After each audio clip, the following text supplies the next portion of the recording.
नमस्कार साथियों, मैं डॉक्टर रमेश पुरी आज आपके सामने हिंदी व्याकरण के संधि विषय को लेकर के उपस्थित हुआ हूँ। विभिन्न प्रतियोगी परीक्षाओं के अंतर्गत संधि के काफ़ी अच्छे प्रश्न हमें देखने को मिलते हैं। इसी को ध्यान में रखते हुए और विभिन्न परीक्षाओं का अध्ययन करके मैंने एक प्रश्न पत्र तैयार किया है आप सबके मार्गदर्शन के हेतु। आज हम उसका हल करेंगे। तो आइए हम सब मिलकर के इस प्रश्न पत्र को हल करने का प्रयास करते हैं, जो कि आपके संधि की तैयारी को एक नया स्वरूप प्रदान करेगा। एक बात और, विशेष रूप से ये जो प्रश्न पत्र है वो संधि के 3 भेदों में से एक स्वर संधि के ऊपर बनाया गया है तथा स्वर संधि के जितने भी उपभेद हैं उनको इसमें समायोजित किया गया है। तो आइए बिना कोई समय गवाए हम चलते हैं इस प्रश्न पत्र के ऊपर। आपके सामने आप देख पा रहे हो प्रश्न संख्या 1 है, संधि के संदर्भ में असंगत है, अर्थात 4 विकल्पों में से कौन सा है तो असंगत है। प्रथम दिया हुआ है प्रश्नोत्तर। अगर हम इसका विग्रह करते हैं तो आता है प्रश्न और उत्तर। यहाँ न में अ है और दूसरे शब्द का प्रथम वर्ण उ है। दोनों का योग होने से जो विकार या बदलाव आता है वो ओ के रूप में आता है, और ओ के रूप में जो बदलाव है वो स्वर संधि में हम गुण के अंतर्गत पढ़ते हैं, अर्थात प्रश्नोत्तर शब्द में गुण संधि है वो विकल्प सही है। दूसरा विकल्प है वधूर्जा। वधूर्जा वधु और ऊर्जा दो शब्दों के योग से मिला है।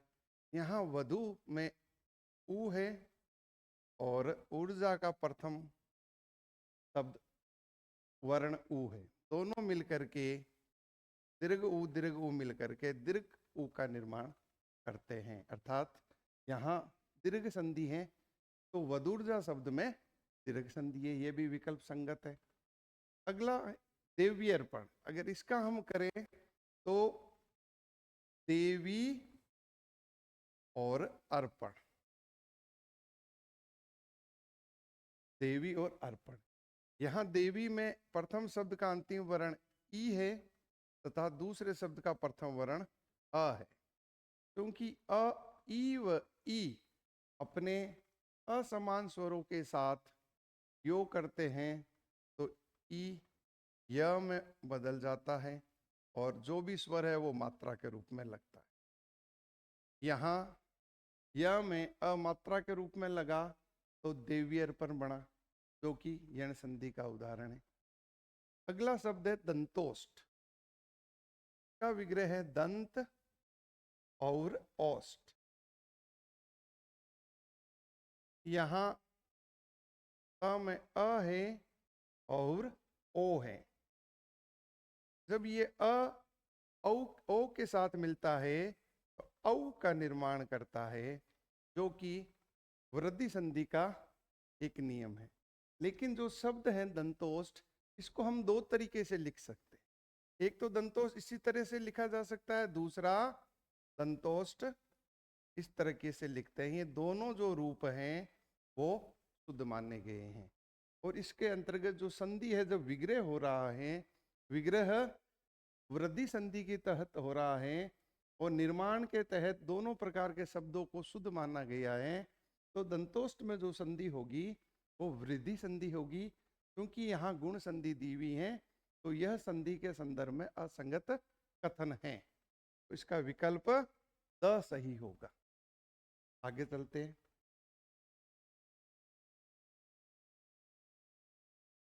किस शब्द में गुण संधि है? हमने देखा गुण संधि का जो नियम है वह अ या आ स्वर के साथ ई या दीर्घ ई, उ या दीर्घ उ या री के योग से होने वाले बदलाव के रूप में हो।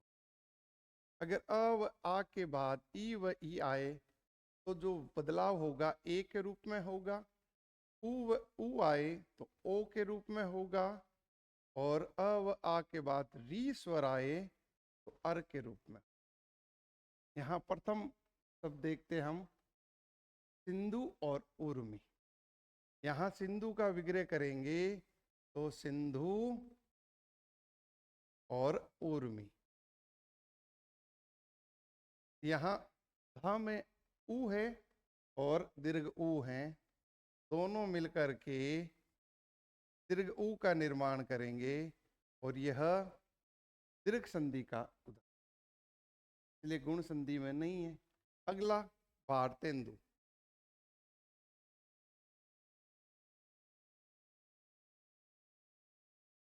भारत और हिंदू। यहाँ भारत शब्द में अ स्वर मिला हुआ है और यहाँ ई है, दोनों मिलकर के ए का निर्माण करते हैं। चूंकि हमने देखा अ व आ के बाद ई व ई आए तो ए का निर्माण होता है, अर्थात विकार के रूप में, बदलाव के रूप में ए आता है। तो यहाँ प्रथम दृष्टया भारतेंदु में गुण संधि हमें दिख रही है, लेकिन हम अन्य दो विकल्प का और भी विग्रह करेंगे जिससे कि हम पूर्णतः समझ सके कि इस शब्द में ही गुण संधि है। अगला शब्द है नारीश्वर। यहाँ हम विग्रह करेंगे तो नारी और ईश्वर, नारी और ईश्वर। यहाँ ई है और ई है, दोनों दीर्घ ई मिलकर के दीर्घ ई का निर्माण करते हैं। यहाँ भी दीर्घ संधि। एक शब्द है अपने पास लोकेश्वरीय, लोक और ऐश्वर्य। यहाँ अ है, क में स्वर जुड़ा हुआ, और ए है, तो दोनों मिलकर के क्या करेंगे, ऐ का निर्माण करेंगे। अर्थात अ के बाद ऐ आता है तो दोनों मिलकर के ऐ के रूप में विकार लाते हैं। तो यहाँ भी क्या है, वर्धी संधि है। तो शब्द हमारे सामने भारतेंदु है जो कि गुण संधि का कारण है, अर्थात प्रश्न संख्या 2 का सही विकल्प होगा भारतेंदु। प्रश्न, अगले प्रश्न है यण संधि नहीं है। हमने देखा यण संधि के अंतर्गत ई व दीर्घ ई के बाद असमान स्वर। असमान से तात्पर्य यह है कि ई व ई पुनः दूसरे पद का प्रथम वर्ण नहीं होंगे। इसके अलावा जितने भी स्वर है तो विकार आएगा इसमें य के रूप में। उ व दीर्घ उ के बाद असमान स्वर आता है तो विकार आएगा व के रूप में, और जो दूसरे शब्द का प्रथम वर्ण है, जो स्वर है, वो इन विकार के साथ मात्रा के रूप में लग जाएगा। उसके बाद री के बाद कोई स्वर आता है तो विकार या बदलाव होगा र के रूप में, और फिर वह दूसरे शब्द का प्रथम वर्ण इसके साथ मात्रा के रूप में जुड़ जाएगा। यहाँ हम देखते हैं मात्रानंद का विग्रह करेंगे तो होगा मात्री और आनंद। अब त के अंतर्गत री आया हुआ है और आ आया हुआ है, तो यह री और कोई स्वर, ये समीकरण यहाँ हमारे सामने उभर करके आया है। तो री किस में बदला, र में, और फिर क्या था, आ। क्योंकि ये देखो त और र, यहाँ त र और कोई स्वर है, तो ये हमें निर्माण करता है संयुक्त वर्ण का। तो यहाँ निर्माण हो गया, इसके कारण से त्र का और आ का स्वर इसमें लगा दिया। तो यह मात्रानंद शब्द है, वो यण संधि के इस प्रकार का उदाहरण है। अगला है यद्यपि। यदि और अपि, यदि और अपि। यहां भी द में ई जुड़ा हुआ है और अ है, तो य का निर्माण हुआ। तो यहां हम द और य को साथ मिला करके लिख रहे हैं। यह कुछ नियम हैं, में द और य को साथ मिला के लिख सकते हैं, या फिर हम यहां यदि, यदि और जो अपि हैं, यदि अपि हैं, इसको इस प्रकार से जो अलग किया है, यदि और अपि, इसको ऐसे भी लिख सकते हैं, यद और यपि, यद और अपि। द को अपने स्वर रहित मूल रूप में लिख सकते हैं, और फिर जो विकार आया है यह को लिख सकते हैं, और इनके साथ मिलाएं तो इस प्रकार से द के साथ यह मिला करके यद्यपि लिखा जा सकता। अगला शब्द है हमारे पास नद्यपर, नद्यर्पण। तो इसका विग्रह करेंगे नदी और अर्पण।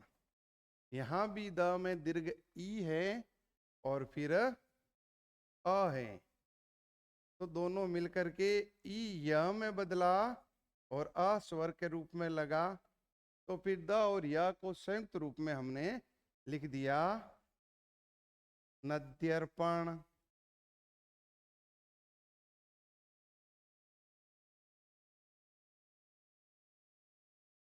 इस प्रकार से लिखेंगे हम नद्यर्पण, नद्यर्पण। अगला शब्द है स्वेर। का अगर विग्रह करते हैं तो स्व और किर से करेंगे। यहां अ था और ई था, एक बदलाव के रूप में क्या आना चाहिए था, ए आना चाहिए था, लेकिन ए नहा आकर के आई के रूप में बदलाव आ रहा है।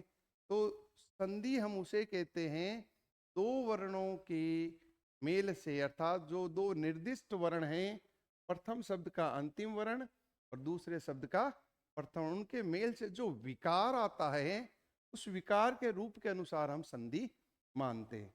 यह शब्द विग्रह के अंतर्गत तो गुण के नियमों में जा रहा है, लेकिन जो बदलाव दिख रहा है वो हमें वृद्धि की तरह दिख रहा है। तो इस शब्द में संधि अगर पूछी जाए तो वृद्धि संधि होगी। तो उक्त अ ब स तो यण संधि के उदाहरण है, और स्वेर है वह वृद्धि संधि का उदाहरण है। एक चीज और कि स्वेर शब्द का अर्थ होता है स्वतंत्र, अर्थात इस प्रश्न का सही उत्तर हुआ द स्वेर। अगला प्रश्न आपके सामने है, यण संधि से निर्मित शब्द नहीं है, अर्थात अभी हमने देखा यण संधि के नियम क्या क्या है, किस किन वर्णों के मेल से ये बनता है। अभी हम इनका विग्रह करेंगे। अभी और आवेदन, यहां ई व आ मिला है, परिवर्तन आया है या के रूप में, तो यण संधि है। अगला स्वाधीन, स्व और अधीन। कुछ साथियों के दिमाग में ये प्रश्न आ रहा होगा, इसको हम सु प्लस आधीन कर सकते हैं, लेकिन सु प्लस आधीन जो स्वाधीन जो अर्थ है, उस अर्थ को वह गायब कर देगा। सु और आधीन करेंगे तो वर्णों के अनुसार तो वो मिल रहा है, लेकिन संधि का एक नियम यह भी है कि संधि हमेशा मूल या शुद्ध शब्दों के मध्य में होती हैं, और जो शब्द मिलते हैं संधि के अंतर्गत, उन शब्द का एक निश्चित अर्थ होता है, और मिले हुए या योग किए हुए अर्थ के साथ वो समायोजित होता है। यहाँ स्वाधीन का अर्थ होता है स्व के अधीन। अगर हम यहाँ सु और आधीन करेंगे तो सु एक उपसर्ग है जो अच्छे के लिए प्रयोग होता है, तो यहाँ अच्छा अधीन से कोई अर्थ का मेल नहीं हो रहा है, इसलिए इस शब्द में हम यण संधि ना करके स्व और अधीन की तरह विग्रह करेंगे। और वह में क्या आया, अ, और फिर यहां भी अ, दोनों मिल करके क्या हुआ, दीर्घ आ का निर्माण हुआ, अर्थात इसके रूप में बदलाव आया। तो यहां दीर्घ संधि है। अगला हम और देख लेते हैं, स्वागत, सु और आगत। यहां उ और आ है, उ और आ है तो व के रूप में बदला और आ मात्रा के रूप में लगा। यहां अच्छा है जिनका आगमन, जहां स्वागत। अगला शब्द है स्त्रियोपयोगी।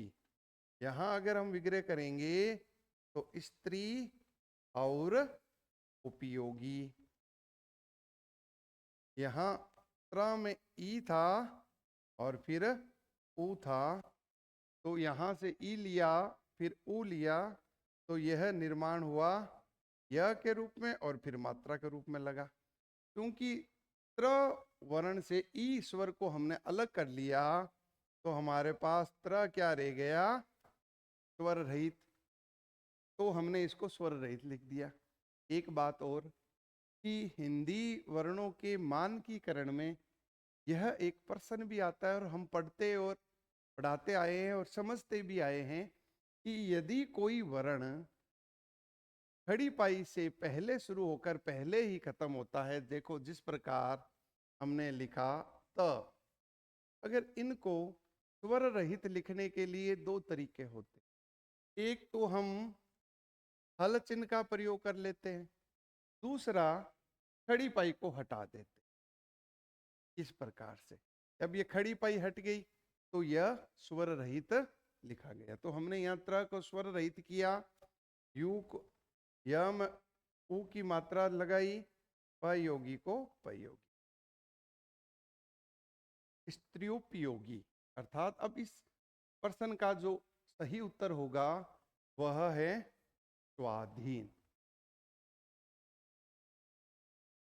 अगला प्रश्न है आपके सामने, निम्न में से किस विकल्प में यण संधि नहीं है। अब हमने वर्णों के संबंध में पहले प्रश्न में चर्चा कर ली, अब सीधा हम इसके विग्रह पर चलेंगे। अधि और अक्षर, यहां ध में ई था और अ था, से निर्माण हुआ यह। एक चीज और आपको ध्यान में लाना चाहूंगा कि यण संधि का जब हम कोई उदाहरण देखते हैं तो अधिकांश उदाहरण, कुछ उदाहरण छोड़कर, जैसे मैंने पूर्व प्रश्न में स्वाधीन शब्द की बात की, या एक शब्द और आता है स्वार्थ, यह दीर्घ संधि के उदाहरण के रूप में आए हैं और दीर्घ संधि के विकार से इनका निर्माण हुआ है। लेकिन अधिकांश जो यण संधि के हमारे सामने शब्द आएंगे उनमें जहां य व का निर्माण हुआ हुआ होगा, उससे पूर्व का जो वर्ण है वो सदैव स्वर रहित होता है। क्योंकि हम यहाँ से जो स्वर हैं वो निकाल लेते हैं और उसका दूसरे शब्द के प्रथम वर्ण के साथ योग करके य के रूप में बदलाव कर देते हैं, तो वह वर्ण स्वर रहित रह जाता है। तो अधिकांश शब्दों में स्वर रहित वर्ण मिलता है य व के बाद। और री का जो जहां तक बात है, री के बाद जो स्वर आता है उसमें र में बदलता है और त के साथ संयोग करके त्र हो जाता है। यहाँ यण संधि है प्रत्यर्पण में प्रति और अर्पण। यहां भी ई था और अ था, बदलाव आया य में, और त क्या रह गया, स्वर रहित रह गया। अगला शब्द है राश्यंतर। यहां अनुस्वार यहां लगेगा, राश्यंतर का हम विग्रह करते हैं तो राशि और अंतरण, राशि और अंतरण। राशि के अंतिम वर्ण में ई स्वर के रूप में है और यहाँ अनुस्वार के रूप में है। ई का बदलाव य में हुआ और ये अनुस्वार पुनः यह के साथ लग गया और यह के पूर्व जो वर्ण आया है वो भी स्वर रहित है। तो यहाँ भी यण संधि है। पुण्यात्मा, पुण्य और आत्मा, यहाँ अ था और यहाँ आ था, दोनों का योग से विकार आया या बदलाव आया आ, जो कि दीर्घ संधि का उदाहरण है या दीर्घ संधि का ये शब्द है। इस प्रश्न के अंतर्गत हमारा उत्तर होगा द पुण्यात्मा। यण संधि नहीं है। अत्यधिक, अति और अधिक, आपके सामने यण संधि के इतने अच्छे प्रश्न आए हैं। मैं समझता हूं कि यण संधि का संबंध में आपके सारे जो मतभेद थे वो समाप्त हो गए होंगे और या फिर जो आपने जो यण संधि के संबंध में जितनी अच्छी तैयारी की है उसका एक तरह से यहाँ इन प्रश्नों के माध्यम से उसको सुदृढ़ता प्रदान की होगी। अति और अधिक, यहाँ भी यह का निर्माण हो रहा है। अभ्युदय, अभी और उदय। स्वैच्छिक, स्व और ऐच्छिक, स्व और ऐच्छिक। यहाँ अ था और यहाँ ऐ था, तो निर्माण होने से क्या बना? ऐ बना, जो कि वृद्धि संधि का रूप है स्वैच्छिक में। अगला शब्द और देखते हैं। अगला है अति और औचित्य। यहाँ ई है और यहाँ अन्य असमान स्वर है, तो ई का बदलाव हुआ य में और औ इसके साथ मात्रा के रूप में। देखने में यहाँ वृद्धि की तरह दिख रहा है हमें, लेकिन जब हम विग्रह किया तो अति और औचित्य शब्द हमारे सामने आया, तो यह बना अत्योचित्य शब्द। यहाँ औचित्य है, इसके बारे में थोड़ा आपको और समझा देता हूं। उचित में यह प्रत्यय जुड़ने से औचित्य का निर्माण हुआ है, क्योंकि प्रत्यय के कुछ नियम हैं। जब हम कभी प्रत्यय के संबंध में प्रश्नों को हल करेंगे तो उसके बारे में और अधिक विस्तार से चर्चा करेंगे कि यह, इक, अयन कुछ ऐसे प्रत्यय हैं जो किसी शब्द के साथ लगते हैं, तो अ व आ यदि शब्द का प्रथम वर्ण हो तो वो आ में बदल जाता है। ई, दीर्घ ई, ए और ऐ हो तो वो ऐ में बदल जाता है। उ, दीर्घ उ, ओ और औ हो तो वो औ में बदल जाता है। यहाँ उ था, औ में बदला, क में ई की मात्रा त स्वर रहित रह गया और यह आ गया। इस प्रकार से यह औचित्य शब्द है। तो इस प्रश्न में यण संधि अत्यधिक में भी है, अभ्युदय में भी है, अत्योचित्य में भी है, स्वैच्छिक में नहीं है। यहाँ वृद्धि संधि। संधि के संदर्भ में बेमेल है, अर्थात जो असंगत है, संधि का शब्द और उसका संधि का जो रूप है उससे मिलान नहीं करता। प्रथम शब्द है कृष्णाकाक्षी। कृष्ण और आकांक्षी। यहाँ ण में अ था, यहाँ आ था, मिलकर के क्या बना? आ बना, दीर्घ संधि का है।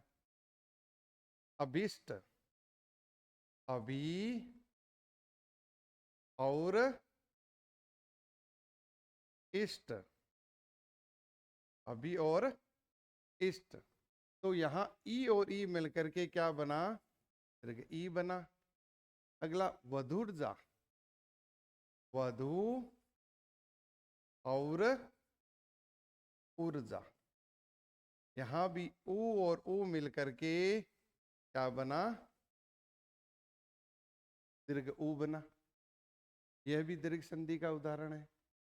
अगला अभिप्सा, अभी और इप्सा। यहाँ ई और ई मिलकर के दीर्घ ई बना, ये भी क्या है, दीर्घ संधि का उदाहरण है। लेकिन यहाँ सामने यण संधि दिया हुआ है जो कि बेमेल है, तो इस प्रश्न का सही उत्तर होगा त। अगला प्रश्न है, निम्न में से शुद्ध संधि शब्द हैं। गुरुवोदार्य, गुरुवोदार्य, गुरुवोदार्य और गुरुवोदार्य। यहाँ जब इस शब्द का मैं विग्रह करूं तो विग्रह होगा गुरु और औदार्य। क्योंकि औदार्य है वो उदार शब्द में यह प्रत्यय जुड़ने से बना है, तो इसका निर्माण होता है औदार्य के रूप में।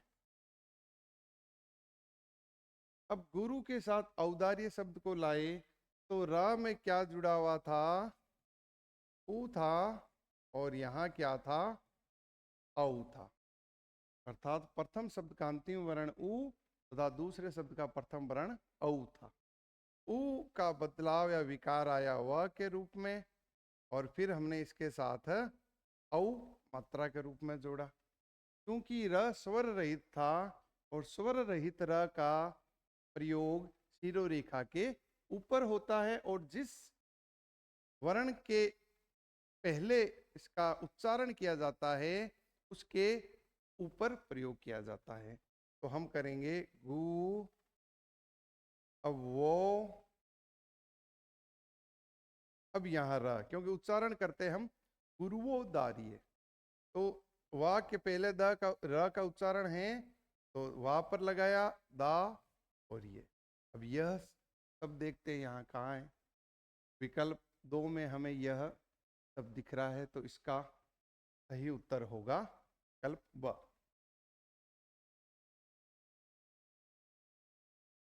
अगला प्रश्न है, निम्न में से किस शब्द में यण संधि है। इस शब्द में यण संधि,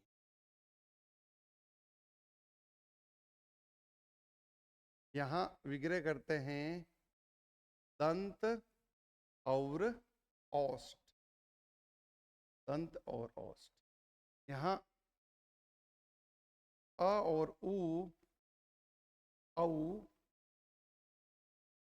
देखो यहाँ दंत में अ था और औष्ठ में ओ था, निर्माण इसका होगा औ के रूप में। चूंकि इस शब्द को हमने पूर्व में भी देखा था कि विकार के रूप में औ आ रहा है, तो यह वृद्धि संधि में जाएगा, और इसको दंतोष्ठ को इस प्रकार भी शुद्ध माना जाता है, दंतोष्ठ भी लिखा जा सकता है। तो यह वृद्धि संधि का शब्द हुआ। अगला शब्द है वसंत ऋतु, वसंत और ऋतु। यहाँ अ था और री था, से निर्माण हुआ अर का, क्योंकि ये गुण संधि का उदाहरण है अर। तो अ जुड़ गया पुनःता में, और र स्वर रही था, वह त के साथ शिरोरेखा के ऊपर स्वर रहित लग गए। अगला है स्वार्थ, स्व और अर्थ। यहाँ अ और अ मिलकर के आ का निर्माण हुआ। यह जो संधि है वो दीर्घ के अंतर्गत आई।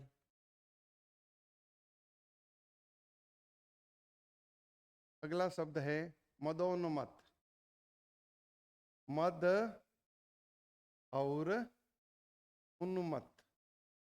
यहाँ अ और उ से निर्माण हुआ ओ का।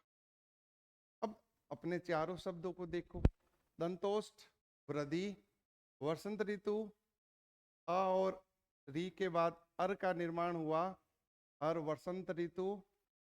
स्वार्थ में स्व और अर्थ, तो आ का निर्माण हुआ, मद और उन्मत्त में ओ का निर्माण हुआ। तो निम्न में से किस शब्द में यण संधि है? अब यहाँ यण संधि पूछी गई थी हमें, तो यण संधि के अंतर्गत हम देखेंगे कि कोई सा भी शब्द है वो हमें यण संधि के अंतर्गत नहीं मिल रहा। ना तो दंतोष्ट मिल रहा है, ना ही वसंत ऋतु मिल रहा है, ना ही स्वार्थ मिल रहा है, और ना ही मदोन्मत्त मिल रहा है। अर्थात प्रश्न संख्या 9 है कि चारों विकल्प यण संधि के ही हैं। ये प्रश्न इसलिए आपको दिया, हालांकि ये परीक्षाओं में इस प्रकार का प्रश्न नहीं आता है, कि हम देख सके कि प्रश्न किस प्रकार का है, क्योंकि ये हमारी तैयारी का पूर्व स्तर है। तो हम अपने आप को उन शब्दों के साथ जाकर के विग्रह करके संधि के नियमों तक पहुंच सकें, जिससे कि हमें ये ध्यान में रहे कि संधि वास्तव में जो पूछी जा रही वो है या नहीं है। क्लियर? आगे बढ़ते। स्वेरणी शब्द में संधि है का हम विग्रह करेंगे तो स्व और किरीणी शब्द को करेंगे। स्व में अ है और यहाँ ई है। बदलाव किस रूप में आना चाहिए था? ए के रूप में, लेकिन ये बदलाव आया आई के स्वेरणी। इन कुछ शब्द ऐसे हैं जैसे अक्षोहिणी शब्द है, प्रौढ़ शब्द है, स्वेर शब्द है, स्वेरिणी शब्द है। उन शब्दों को हम उस संधि के कुछ नियमों से इतर जाकर के भी पढ़ते हैं। वो यही शब्द उसी प्रकार का है जब बदलाव ऐ के रूप में आया है और ऐ हमारे पास वृद्धि संधि के अंतर्गत आता है, तो जो बदलाव का नाम ही संधि है। तो यहां हम स्वेरिणी शब्द में संधि मानेंगे वृद्धि। प्रश्न संख्या 10 का सही उत्तर होगा ब।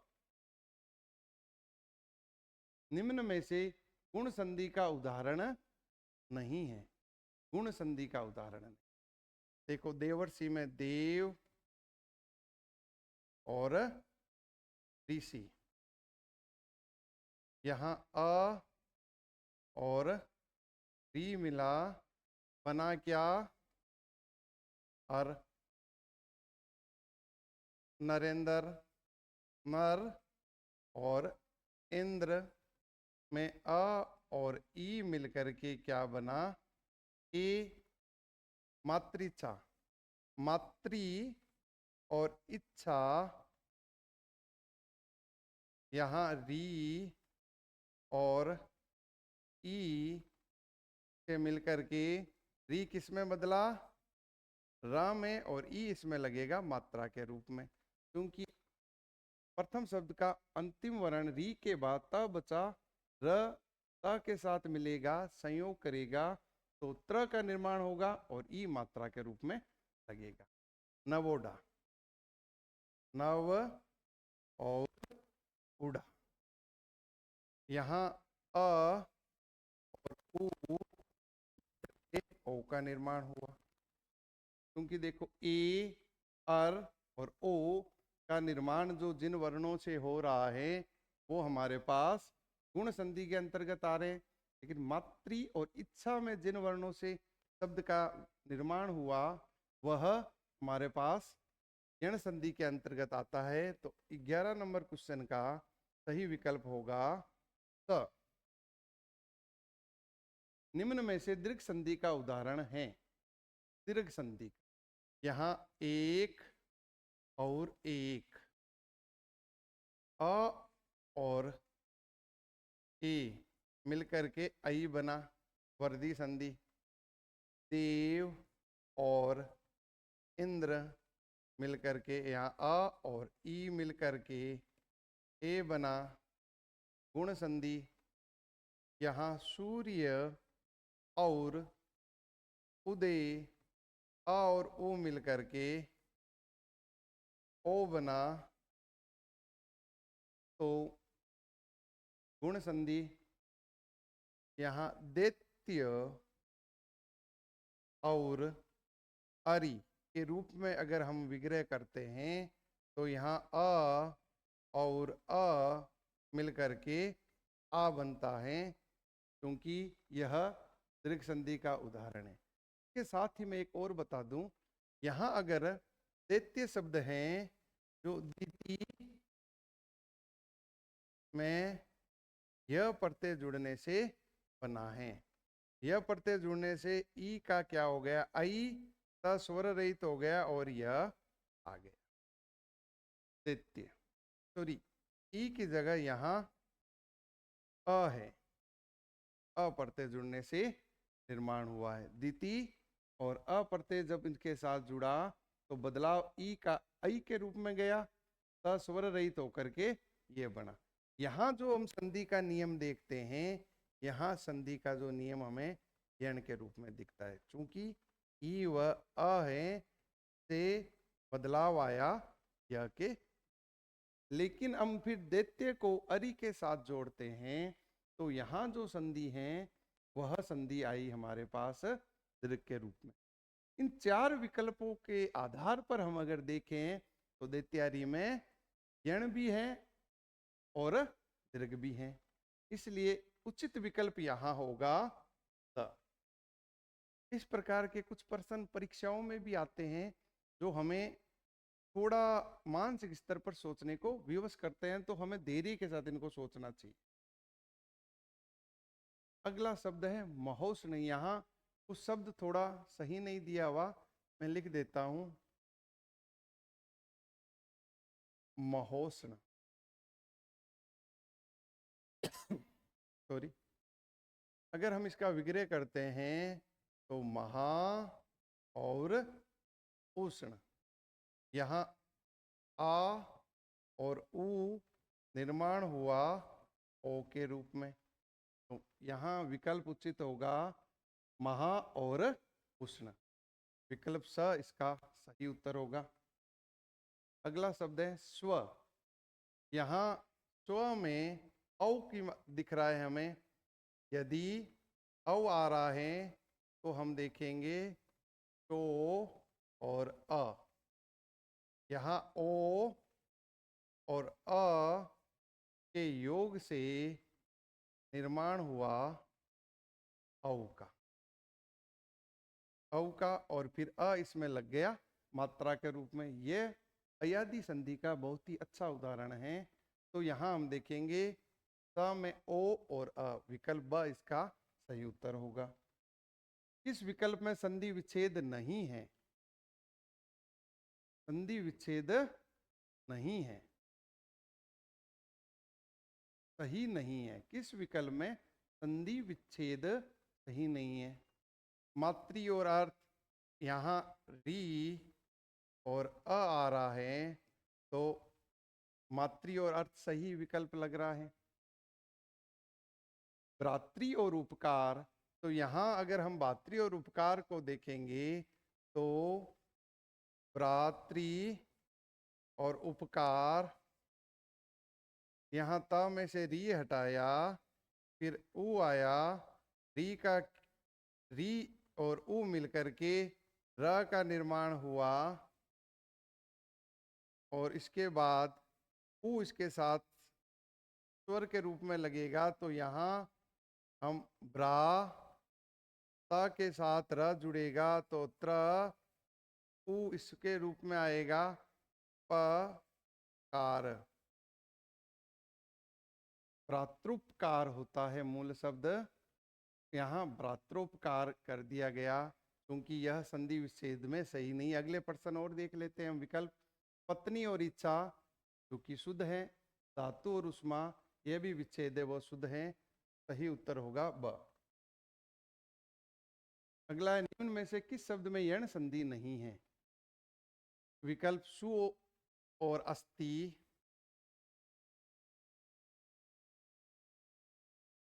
वह बना यण संधि।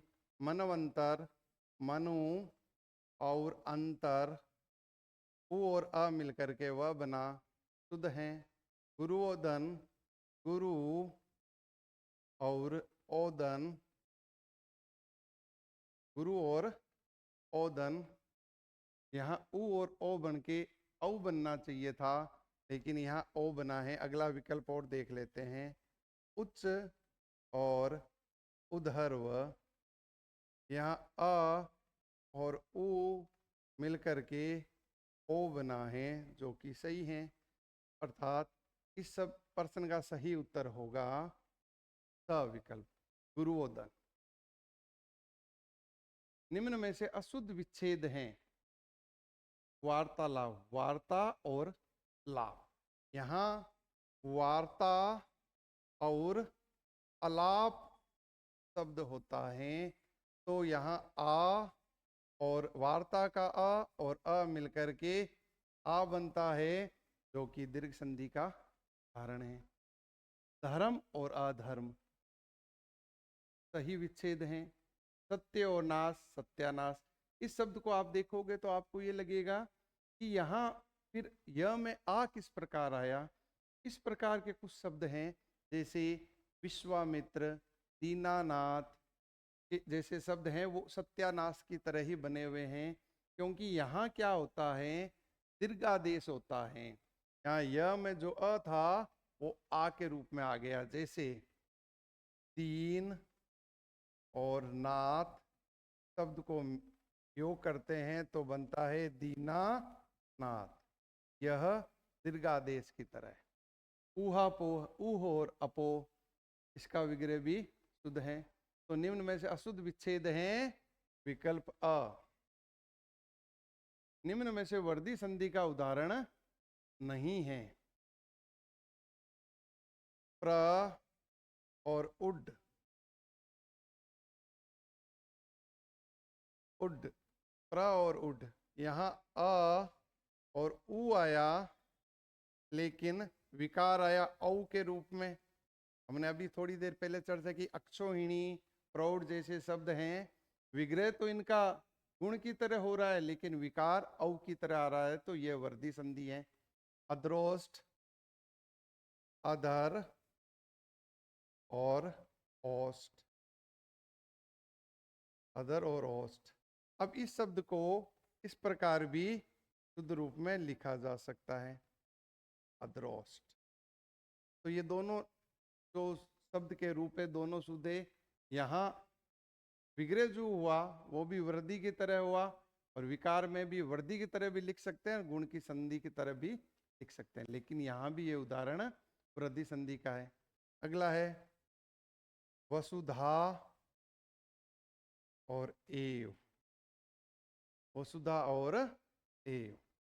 यहाँ आ और ए था और ऐ के रूप में विकार आया, ये भी वर्दी में है।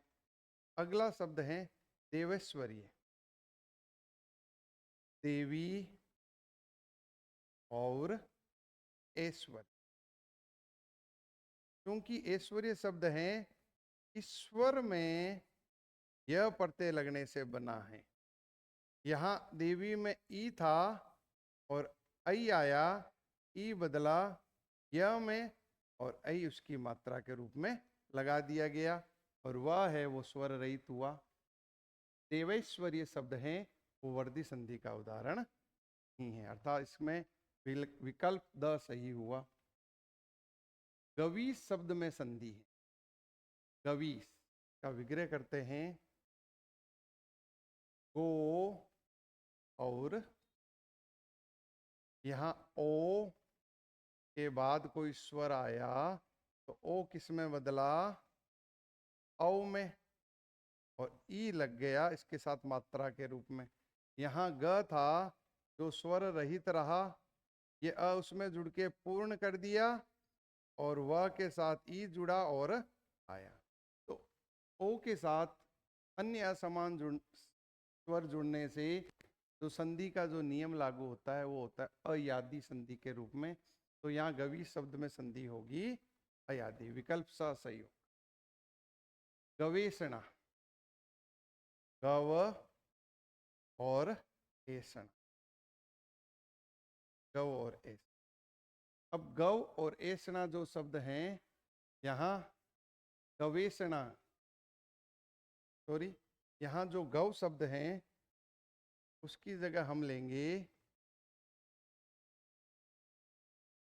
गो और ऐसना। यहाँ औ के रूप में विकार आया, यहाँ ग में से ओ अलग किया, फिर ए था, अव के साथ ए की मात्रा लगा देंगे और यहाँ जो ग बचा था के साथ हम अ जोड़ के ग बनाएंगे, व के साथ ए, त और णा, गवेषणा, गो और ऐसणा। विकल्प त इसका सही आंसर होगा। यण संधि का उदाहरण है स्व और अधीन। यहाँ दीर्घ संधि है। स्व और तंत्र, यहाँ संयोग है। स्वल्प, सु और अल्प, यहाँ उ व अ मिलकर के वह बनता है। प्रसव, प्रसव शब्द है प्रो, प्रो यहाँ आ गया। प्रसो, सॉरी, यहाँ प्रसो और अ, प्रसो और अ, यहाँ ओ और अ मिलकर के औ के रूप में बदले हैं और फिर अ मात्रा के रूप में लगाए। यह अयादि संधि का उदाहरण है। तो हमारे पास आया विकल्प स, प्रश्न संख्या 21 का सही आंसर। अभ्यारण्य का विग्रह करते हैं अभे और अरण्य। अभे और अरण्य, यहाँ कुछ प्रकार से हम इसका विग्रह अगर देखें तो कुछ अलग तरीके से भी विग्रह किया जा सकता है। वो लोग अभी और आहरण्य की तरह भी करते हैं, लेकिन अभे, अ यहाँ उपसर्ग है, भय मूल शब्द है, अर्थात भय रहित।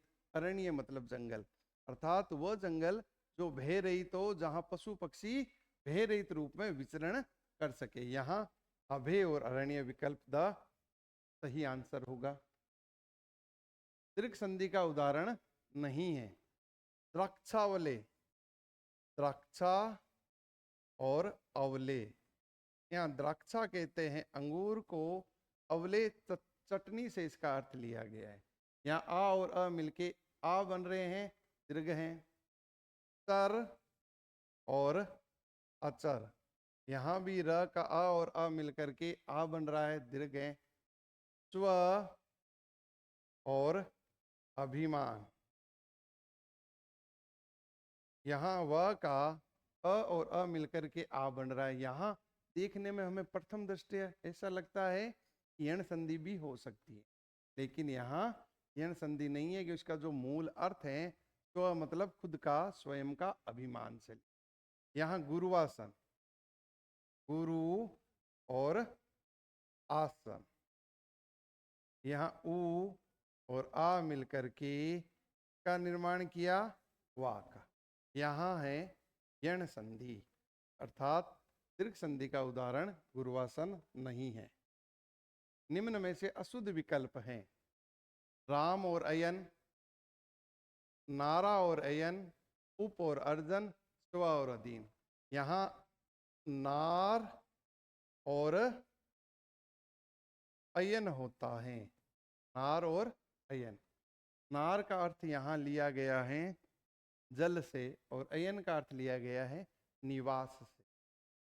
निवास से अर्थ लिया गया है के कारण यहाँ भगवान विष्णु का ये पर्याय शब्द भी है, तो नारायण। यहाँ नारा और अयन किया है जो कि अशुद्ध है। निम्न में से किस विकल्प में संधि निर्मित शुद्ध शब्द हैं? शुद्ध शब्द हैं दवा और आर्द्र शुद्ध है, अभ्यारण्य ये अशुद्ध है, सरासर शुद्ध। तो इस विकल्प में एक अशुद्ध हुआ। द्राक्षा और आसव शुद्ध है, अतीव अशुद्ध है। अतीव शब्द इस प्रकार से होगा सत्यासत्य शुद्ध है, गौरी शुद्ध है, सुक्ति शुद्ध है।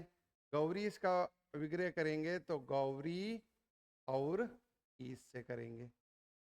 सुक्ति का सु और उक्ति से करेंगे। कारागार का कारा और आगार से करेंगे। आगार का अर्थ स्थान से लिया गया है कारागार। यहाँ साकार स और आकार वधूर्जा में दीर्घ उ होता है, ये भी अशुद्ध है। अर्थात विकल्प स के जो सारे शब्द हैं वह संधि निर्मित शुद्ध शब्द हैं।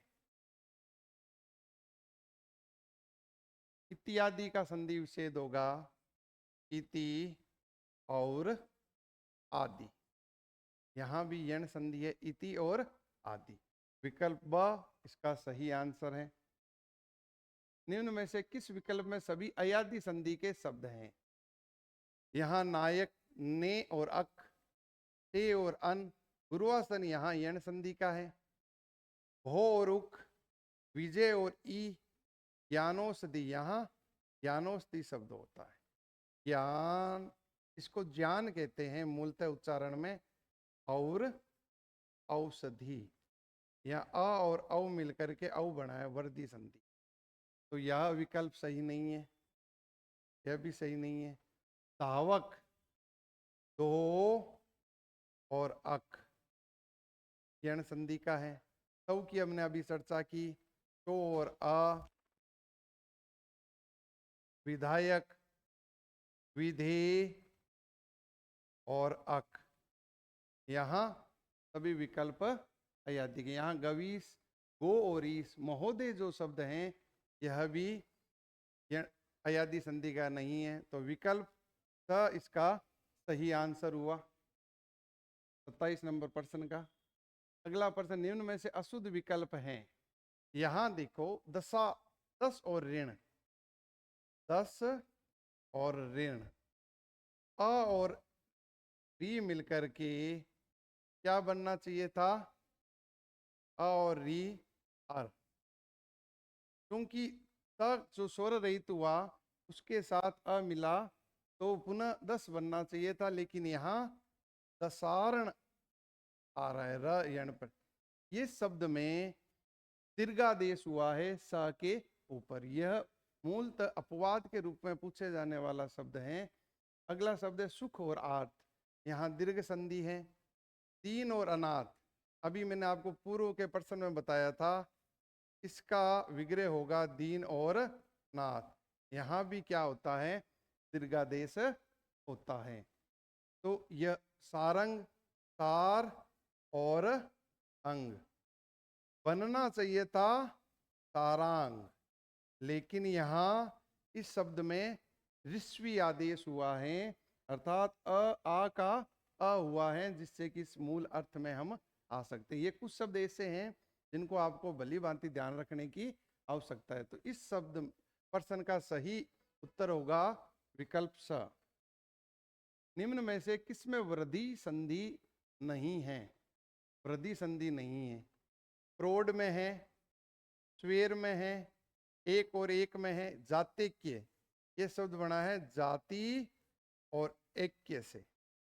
यहाँ ई और ए बदला हुआ य के साथ ऐ की मात्रा के साथ। वृद्धि संधि इस शब्द में नहीं है।